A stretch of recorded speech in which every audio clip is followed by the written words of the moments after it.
այս մասով ինչ կարող եք ասել եւ նաեւ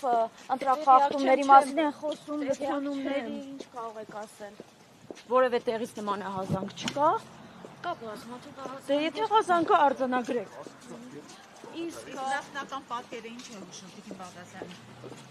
Քաղաքացիական պայմանագիրը առաջատար է։ Մի խանգարեք, հա, այս պահին։ Ժորժ ջան, գիշերվա ժամը 12:30-ը մի անհանգ։ Ոչինչ, ընտրության օր է, ոնց չանապստացնենք Գյումրին էլ այնպեսով կարևոր քաղաք է։ Ավելի կարևոր, քան մտածում եք։ Դե դրա համար էլ հարցնում ենք ձեզ։ Վիլեն Գաբրիելյանի պահվածքի հետ կապված Ես մեկնաբանություն տվել եմ, հետևանքներ կլինեն։ Ես չեմ հետևանքներ ներկայացնողը, մեկնաբանել եմ, չեմ կրկնում, այլևս որևէ հարցի չեմ պատասխանելու։ Մեծամասնություն չեք ամեն դեպքում Տիկին Բաղդասարյան, առաջատար եք, բայց մեծամասնություն չեք։ Չէ, հետո ամբողջ բան է ասել առաջատար եք։ Ամբողջ ընտրատեղամասերի հաշվարկը պարզ չէ սպանում։